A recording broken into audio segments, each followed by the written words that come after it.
¿Y tus padres qué chingados hacen? ¿Mandaron al hijito al servicio y ni siquiera pueden mandarle para sus gastos? La voz del capitán Damián Cortázar resonó con crueldad frente a los 50 soldados reunidos en el dormitorio.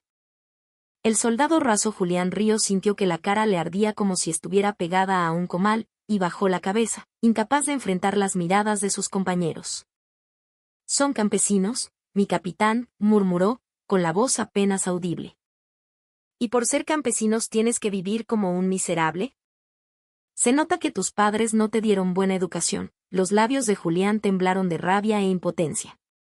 No podía pronunciar ni una sola palabra en su defensa.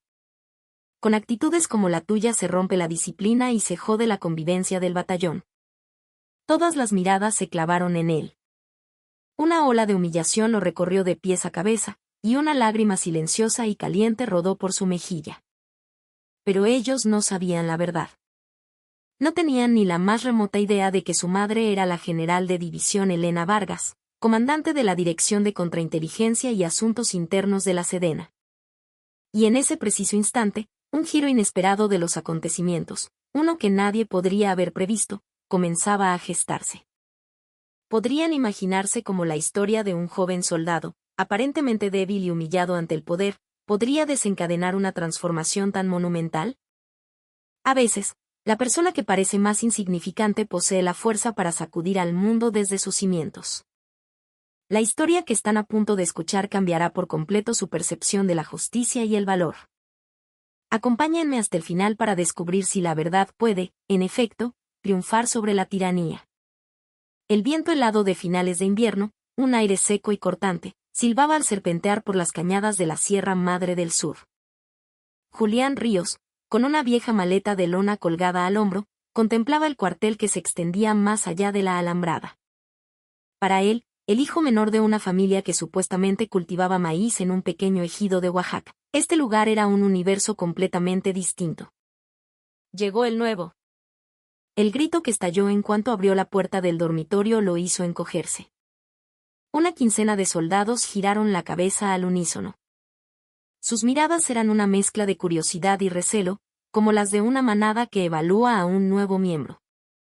¿De dónde vienes?, preguntó un sargento corpulento, acercándose con paso pesado. Julián sintió un escalofrío recorrerle la espalda. De Oaxaca, mi sargento.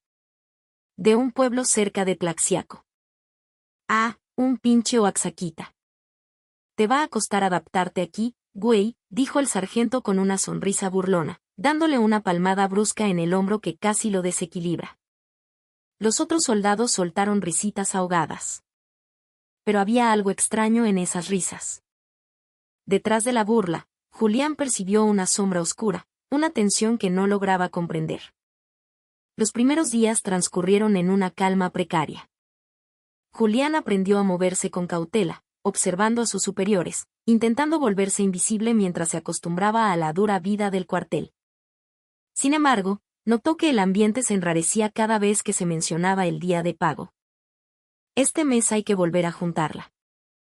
¿Saben cómo anda de humor el capitán? Las conversaciones de los soldados estaban cargadas de una extraña ansiedad. Incluso cuando alguien reía, la risa sonaba forzada, hueca. Julián sentía una inquietud creciente. ¿Qué demonios estaba pasando en ese lugar? 3 días después, el capitán Damián Cortázar apareció en el dormitorio. A sus 45 años, poseía un físico imponente y una mirada penetrante que parecía taladrar el alma.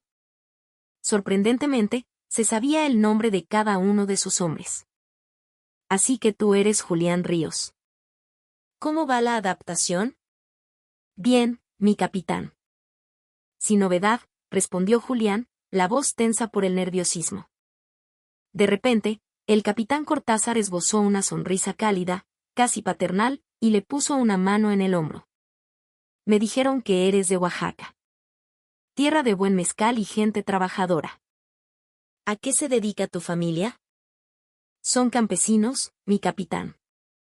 Siembran maíz, mintió. Su madre, Elena Vargas, era general de división. Pero revelar esa verdad era impensable, una traición a la promesa que se había hecho a sí mismo de ser uno más. Este batallón es como una gran familia. Aquí nos cuidamos y nos apoyamos los unos a los otros, dijo Cortázar, y los soldados asintieron al unísono. Pero sus expresiones eran extrañas. No reflejaban la comodidad de una familia, sino la resignación de quienes soportan una carga en silencio. En esta compañía, la unidad es lo primero. Por eso, el día de pago, todos contribuyen voluntariamente con una cooperación para el bienestar del batallón. Al escuchar la palabra voluntariamente, un escalofrío recorrió a Julián. La palabra sonaba siniestra, antinatural en ese contexto de obediencia ciega. A medida que se acercaba el día de pago, la atmósfera en el cuartel se volvía más pesada, casi irrespirable. Los soldados hablaban en susurros, discutiendo en pequeños grupos, y enmudecían en cuanto Julián pasaba cerca. El nuevo todavía no tiene que saber. Ya le tocará. Los murmullos de sus compañeros se le clavaban en los oídos como pequeñas agujas. ¿Qué era lo que no debía saber? Sentía una mezcla de curiosidad y un miedo profundo a la respuesta. Esa noche, Julián yacía en su litera, con la mirada perdida en el techo de lámina. Recordó las últimas palabras de su madre antes de partir. Julián, hijo, si algo extraño sucede, si ves algo que no está bien, llámame. Prométeme que me llamarás. Pero Julián negó con la cabeza en la oscuridad. Quería vivir esta experiencia por sí mismo, como un soldado raso, el hijo de un campesino. Solo tenía que aguantar 2 años en silencio. ¿Por qué, entonces, sentía esa opresión insoportable en el pecho? El viento azotaba las ventanas del dormitorio, y con cada ráfaga, un mal presentimiento se aferraba más a su alma. La noche del día de pago, a las 10 en punto, una extraña quietud se apoderó del dormitorio. Uno por uno, los soldados comenzaron a levantarse de sus literas y a formar una fila silenciosa. Todos sostenían un sobre blanco en la mano. Julián observaba la escena desde su catre, completamente desconcertado. Un soldado de la litera contigua le susurró con urgencia. «Párate, güey. Fórmate tú también». «¿Para qué?» «Tú solo hazlo». No preguntes, la expresión del soldado era dura, impenetrable. A regañadientes, Julián se levantó. El rostro de todos los demás soldados reflejaba una tensión palpable. El sargento primero Mateo Solís entró en el dormitorio. A sus 39 años, era un hombre de baja estatura pero de mirada afilada. Llevaba en la mano un maletín negro y desgastado. Muy bien, de uno en uno, la voz de Solís no tenía ni una pizca de la camaradería que a veces mostraba. Los soldados avanzaron en orden. El primero le entregó su sobre. «Ponle tu nombre», dijo Solís, tendiéndole un bolígrafo. El soldado escribió su nombre en el frente del sobre y se lo devolvió. Solís lo guardó sin mirarlo en el maletín. El segundo, el tercero, todos siguieron el mismo ritual. Nadie hablaba. En el silencio opresivo solo se escuchaba el leve crujido del papel. Pero en el quinto turno, algo se rompió. Un cabo llamado Miguel Hernández vaciló. Sacó su cartera, miró el único billete que había dentro, y su rostro palideció.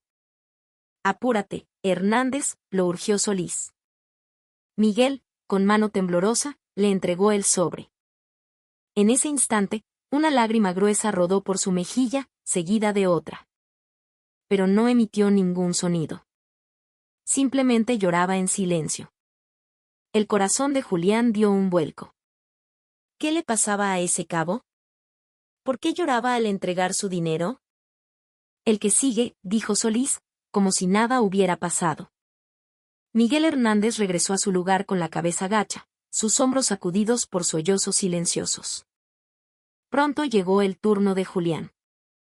Todos los demás tenían su sobre, él era el único con las manos vacías. No sabía qué hacer. «Julián Ríos, ¿dónde está tu sobre?», preguntó Solís, frunciendo el ceño. Julián, paralizado por la sorpresa, solo pudo balbucear. «No sabía, mi sargento no sabía de ningún sobre». «Ah, eres nuevo». «Se me olvidó». «Pasa por esta vez». Justo en ese momento, Apareció el capitán Cortázar. Recorrió la fila con una sonrisa satisfecha. Buen trabajo, muchachos. Por esto me gusta la unidad de esta compañía. Se paró junto a Solís y continuó. Este dinero se usará para mejorar el batallón y para ayudar a los más necesitados de la comunidad. Estoy orgulloso de su participación voluntaria. La palabra voluntaria volvió a resonar en los oídos de Julián como una burla. Acababa de ver las lágrimas de Miguel Hernández.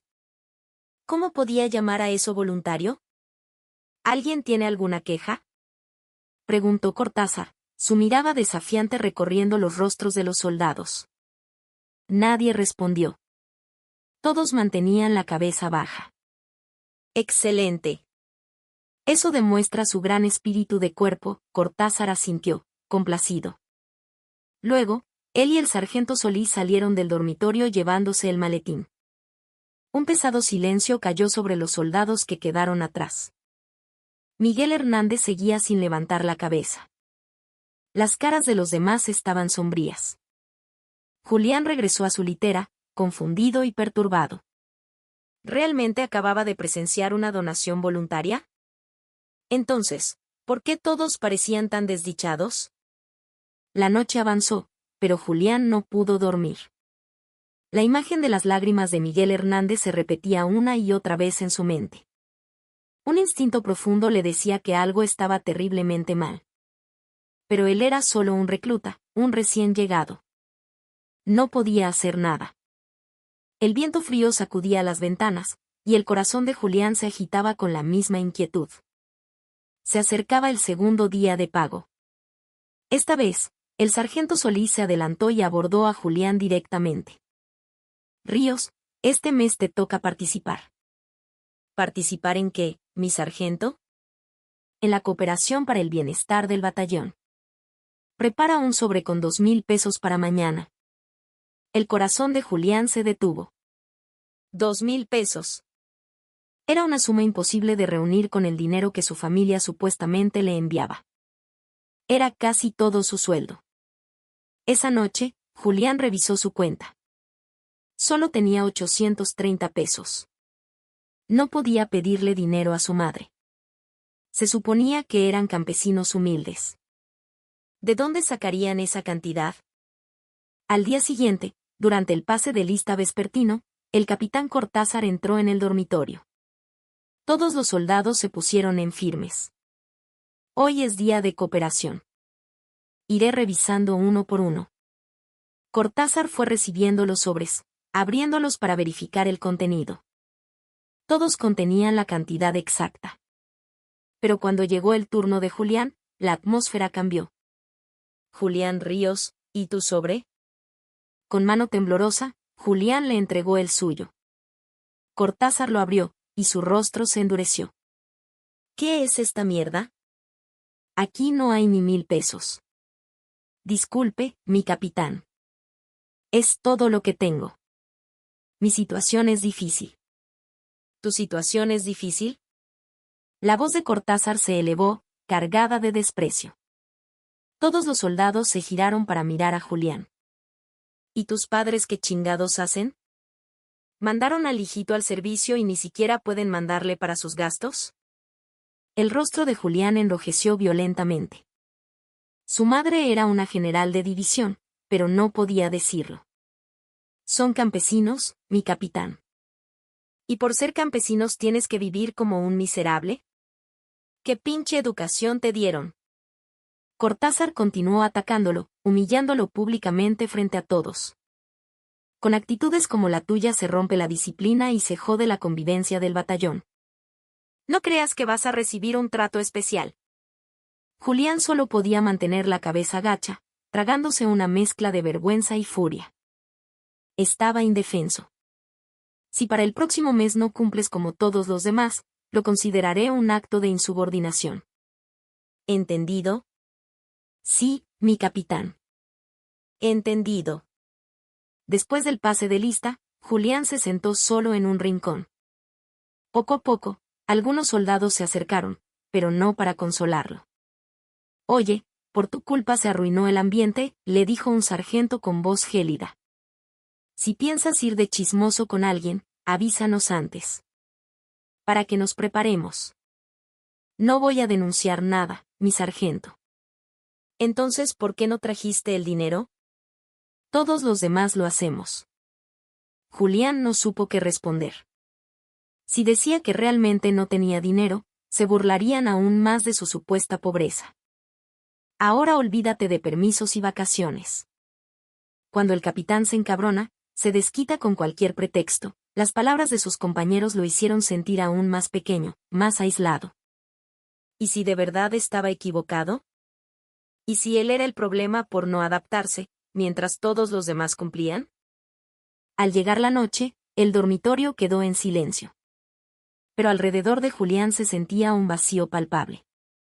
Ni siquiera los otros reclutas se atrevían a mirarlo. Se acostó en su litera y miró fijamente el techo. El rostro de su madre apareció en su mente. Siempre tan digna, tan íntegra. Ahora se sentía a 1.000.000 de kilómetros de ella. ¿Era esto correcto? ¿O era él un terco e idealista que no entendía cómo funcionaba el mundo real?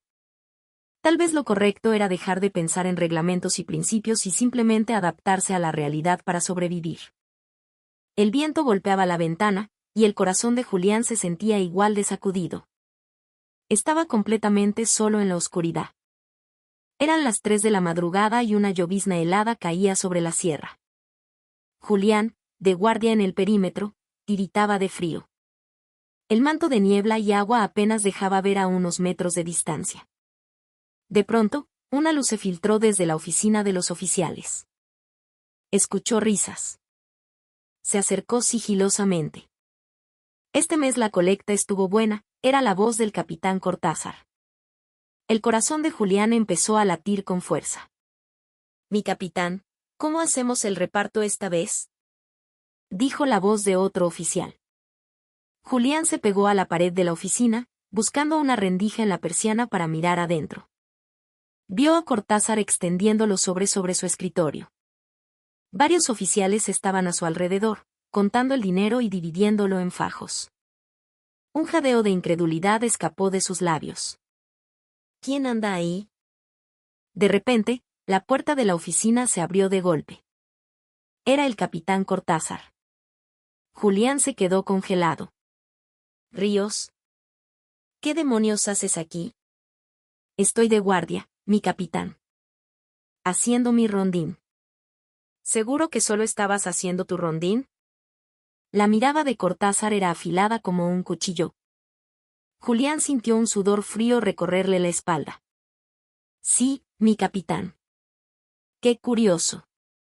Abandonaste tu puesto para venir hasta acá. No me digas que escuchaste algo. ¿Nuestra conversación, tal vez? No escuché nada, mi capitán. ¿Estás seguro? Completamente seguro. Cortázar soltó una risa sarcástica y lo agarró bruscamente del hombro. Esto es abandono de puesto. Te podría mandar al calabozo por esto.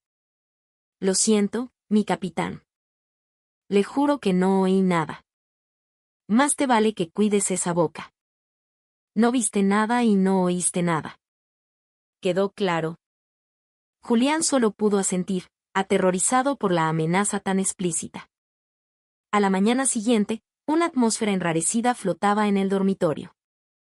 Los soldados lo miraban y cuchicheaban entre ellos. Ese güey anda raro. Dicen que el capitán ya lo tiene en la mira. Se rumora que es un problemático. Julián sentía el peso de todas esas miradas, el ardor de los susurros. A la hora del almuerzo, un sargento se le acercó con una expresión gélida. Oye, Ríos, ven acá. Julián lo siguió afuera del comedor. El sargento miró a su alrededor antes de hablar en voz baja. Por tu culpa nos van a joder a todos. ¿A qué se refiere, mi sargento? No te hagas el héroe.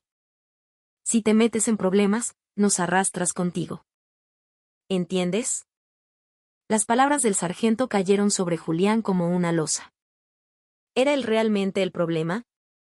De ahora en adelante, mantén un perfil bajo. No andes de justiciero. Julián no tuvo nada que responder. Sentía como si todos le hubieran dado la espalda. Esa tarde, el silencio a su alrededor fue total. Nadie le dirigió la palabra. Era como si se hubiera vuelto invisible. Se tumbó en su litera, mirando el techo. Sintió un nudo en la garganta. ¿Por qué tenía que pasar por esto? El rostro de su madre volvió a su mente. Siempre tan digna, tan fuerte. Su madre, la general de división Elena Vargas, siempre hablaba de justicia.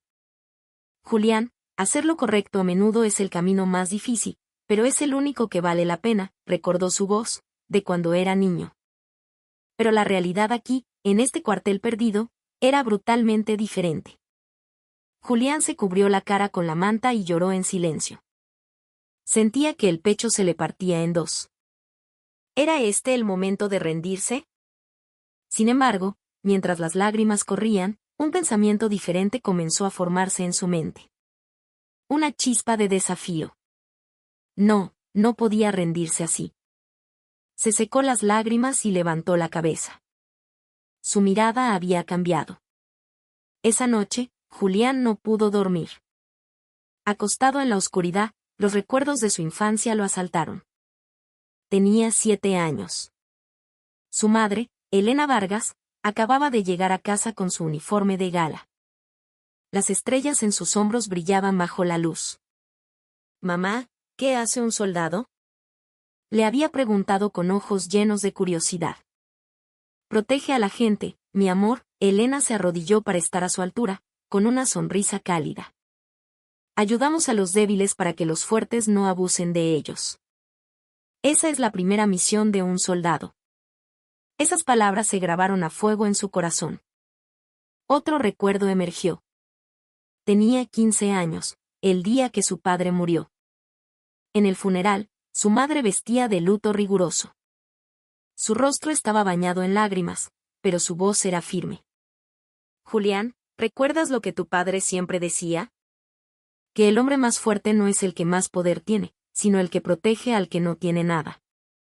Julián asintió. Su padre, un humilde herrero, había pasado su vida ayudando a la gente de su pueblo. En el ejército es igual. Un rango alto no te da derecho a pisotear a tus subordinados. Te da la responsabilidad de cuidarlos. En ese momento no había entendido la profundidad de esas palabras.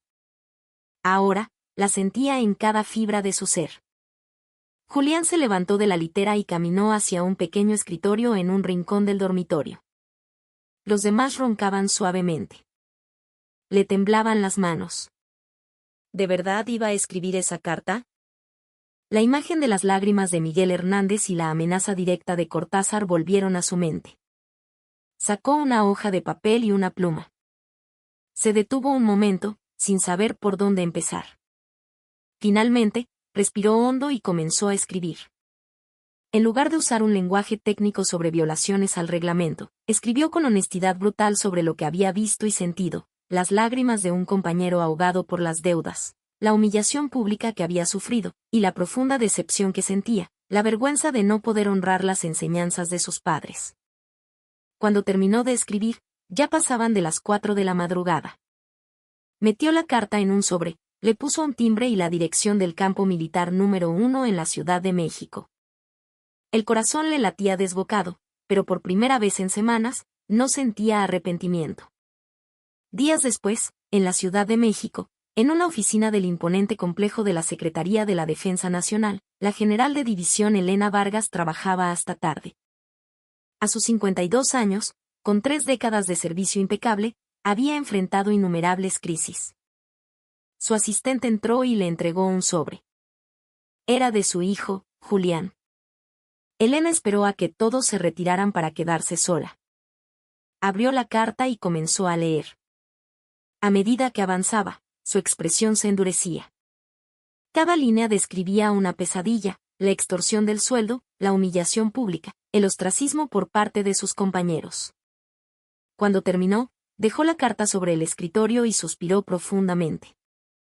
Como comandante, era un caso grave de corrupción que debía ser tratado con frialdad y estrategia. Pero como madre, sentía que el corazón se le rompía.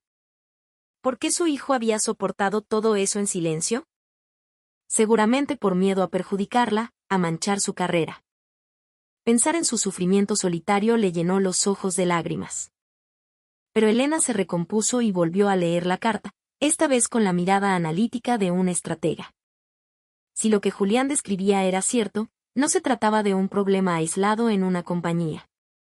Era, muy probablemente, un cáncer arraigado en la estructura, una práctica corrupta y sistémica.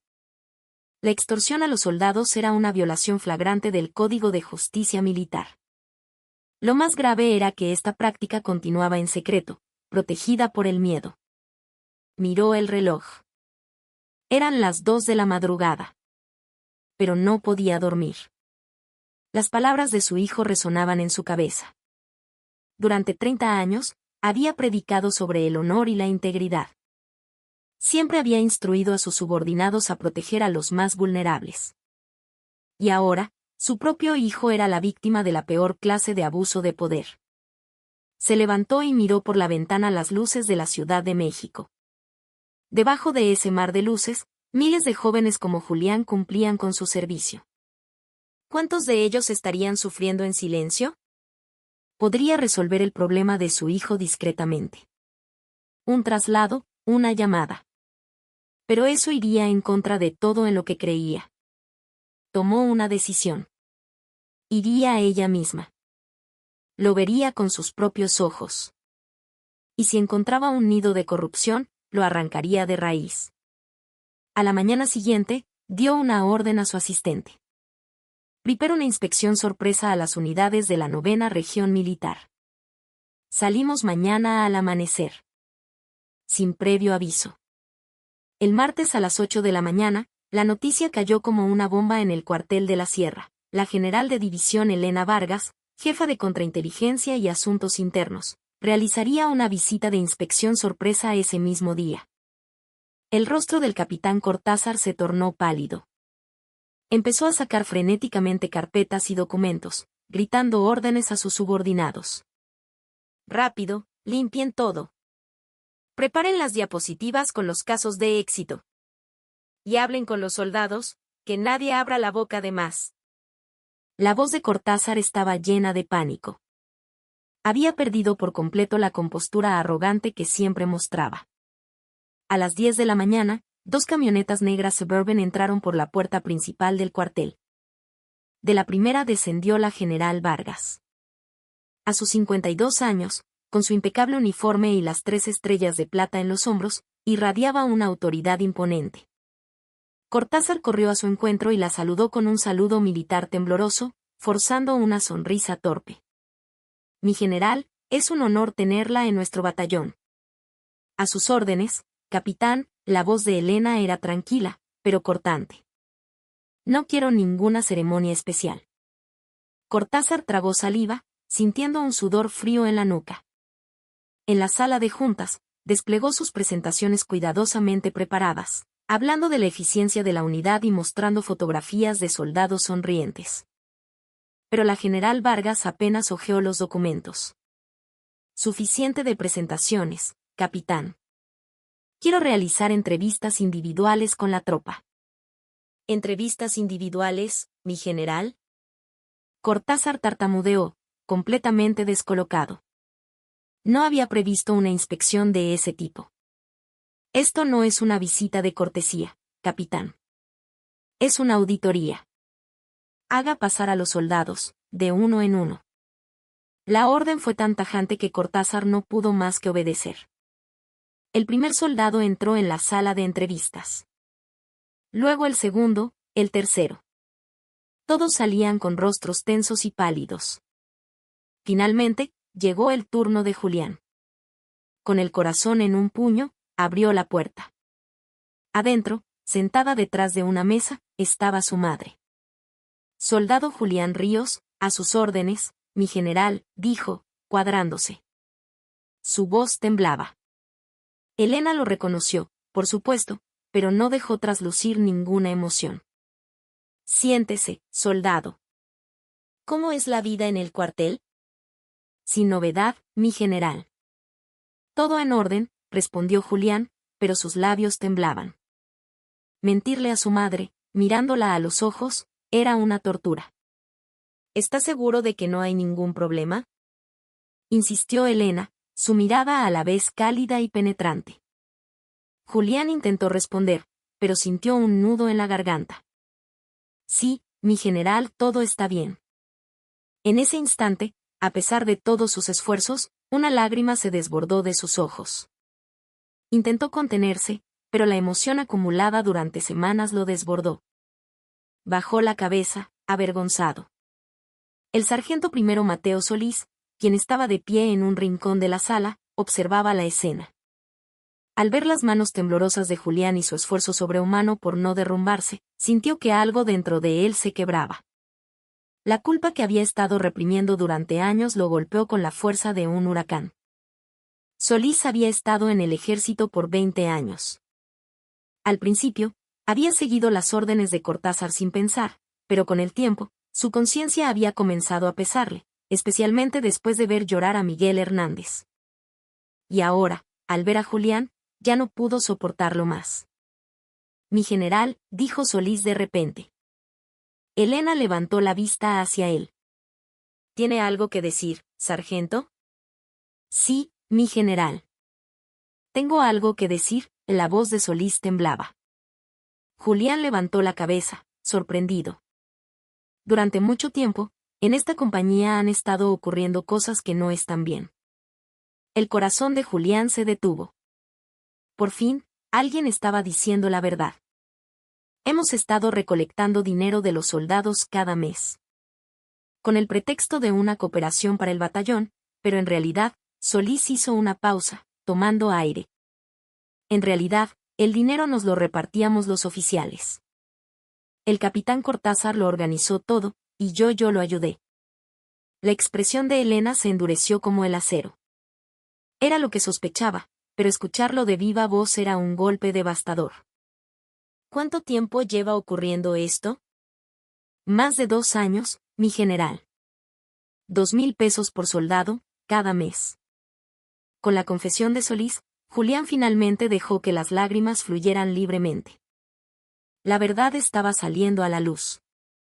¿Y qué les hacían a los soldados que se negaban? Los amenazábamos, los aislábamos. Les negábamos permisos, los hostigábamos con cualquier pretexto. Elena supo entonces que esto era mucho más que un simple caso de abuso. Era una red criminal, organizada y sistemática. ¿Dónde está todo el dinero que han recolectado? El capitán lo administra, mi general.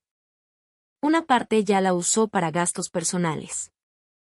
Con cada palabra de Solís, el entramado de corrupción quedaba al descubierto. Elena procesó la información con una calma glacial. Al terminar la entrevista, llamó a sus investigadores. Inicien una investigación a fondo de inmediato. Interroguen a todos los implicados y aseguren todas las pruebas. Cortázar, que esperaba afuera, estaba blanco como el papel. Sentía como el mundo que había construido sobre el miedo y la extorsión se derrumbaba a su alrededor. Julián salió de la sala sintiendo una oleada de alivio y esperanza. Por fin, la verdad había sido revelada. Pero también sintió un escalofrío de incertidumbre ante lo que estaba por venir. La investigación de 3 días reveló una verdad aún más espantosa. La cantidad total extorsionada por el capitán Cortázar y sus cómplices ascendía a más de 2 millones de pesos. Un crimen sistemático perpetrado durante más de 2 años. Lo más indignante era el destino del dinero.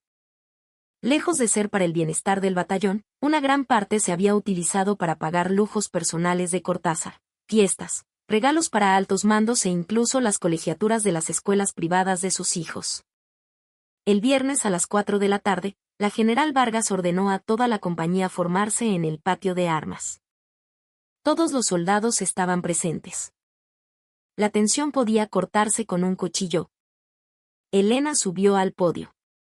Las 3 estrellas de plata de su rango brillaban bajo el sol inclemente. Tengo un anuncio importante que hacerles. Su voz era clara y firme. Los soldados contuvieron la respiración. tras la investigación de los últimos 3 días, se ha confirmado una grave violación del Código de Justicia Militar y de los derechos humanos en esta unidad. Elena expuso los resultados de la investigación con una calma implacable: la extorsión de los sueldos, el reparto del dinero entre los oficiales, las amenazas a quienes se resistían. Todo fue revelado. En ese momento, el capitán Cortázar fue llamado al frente. Estaba pálido, descompuesto. Su habitual arrogancia se había desvanecido. Capitán Damián Cortázar, de un paso al frente. 2 policías militares lo escoltaron. Se tambaleó hasta quedar frente a la general Vargas.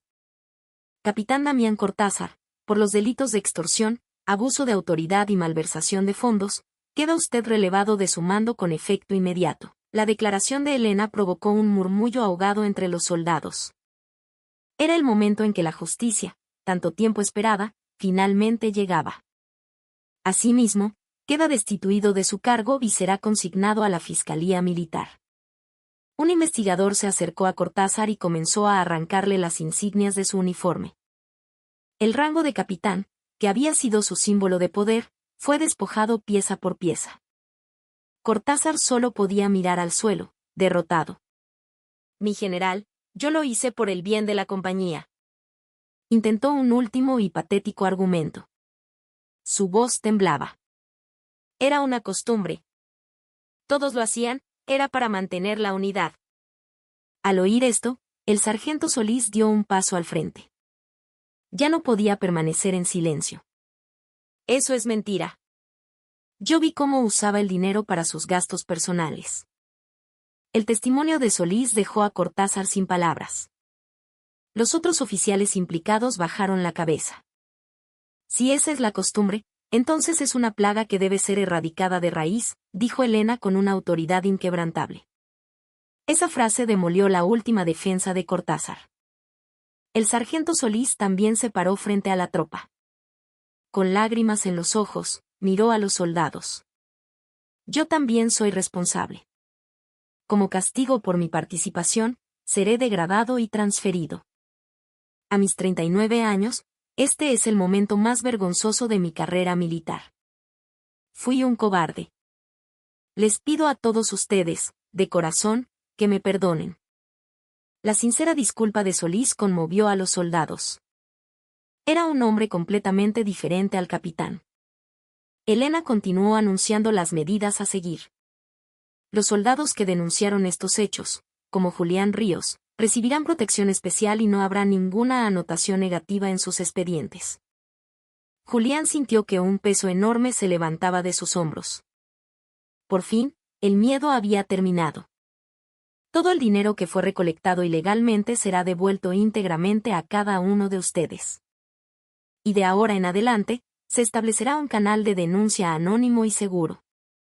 Un suspiro colectivo de alivio recorrió las filas. Miguel Hernández lloraba abiertamente, pero esta vez, eran lágrimas de gratitud. Un soldado está para defender a su patria y a su pueblo, concluyó Elena. Si ese soldado abusa del más débil, del que está a su cargo, entonces no es un soldado. Es un criminal. Sus palabras se clavaron en el corazón de cada hombre presente. Fue el momento en que comprendieron el verdadero significado del honor militar. Cortázar fue arrastrado por la policía militar, incapaz de levantar la cabeza. El prestigio y el poder que tanto había valorado se habían hecho polvo en un instante. Julián miró a Elena e inclinó la cabeza en un gesto de profundo respeto. No como un hijo a su madre, sino como un soldado a una verdadera comandante. La justicia, finalmente, había triunfado. Un mes después, Julián fue transferido a una nueva unidad. Volvía a ser un soldado raso, pero algo en él había cambiado para siempre. Ya no era el joven que bajaba la cabeza ante la injusticia. Se había convertido en un soldado con la espalda recta. Su nuevo batallón era un mundo diferente. El ambiente era de auténtica camaradería. Los soldados ahorraban voluntariamente para ayudar a compañeros en apuros, y cualquier asunto de dinero se discutía de forma abierta y transparente. Julián comprendió que esa era la verdadera unidad. En su primer día de permiso, regresó a casa. Su madre, Elena, y su abuela, lo esperaban. Sentados a la mesa para cenar, Julián finalmente se atrevió a preguntar. Mamá, te preocupaste mucho cuando recibiste mi carta, ¿verdad? Elena tomó la mano de su hijo. Sentía una mezcla de orgullo y remordimiento. Julián, perdóname. Lamento que tuvieras que pasar por algo tan terrible tú solo. No, mamá. Solo hice lo que tú me enseñaste. Las palabras de su hijo llenaron de emoción los ojos de Elena. Su hijo se había convertido en un hombre. Te prometo que voy a erradicar estas costumbres de raíz en todo el ejército.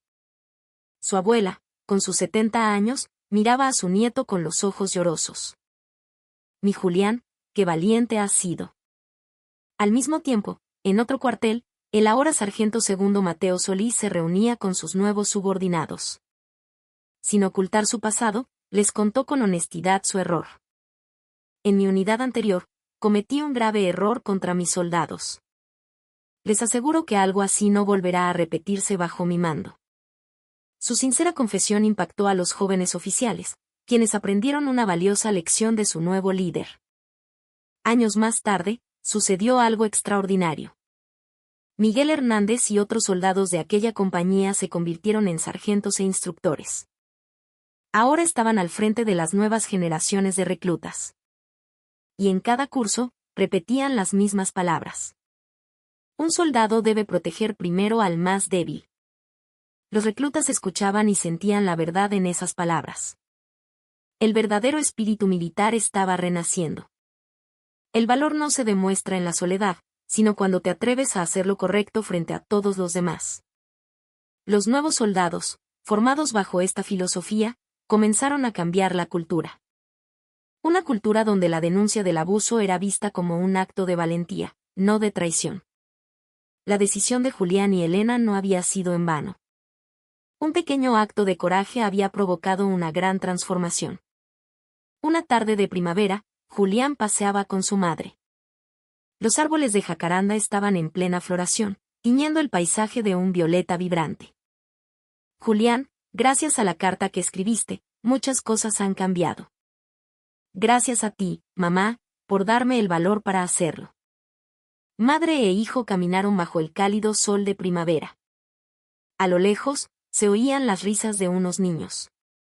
Habían demostrado, con sus acciones, que la justicia puede prevalecer y que un pequeño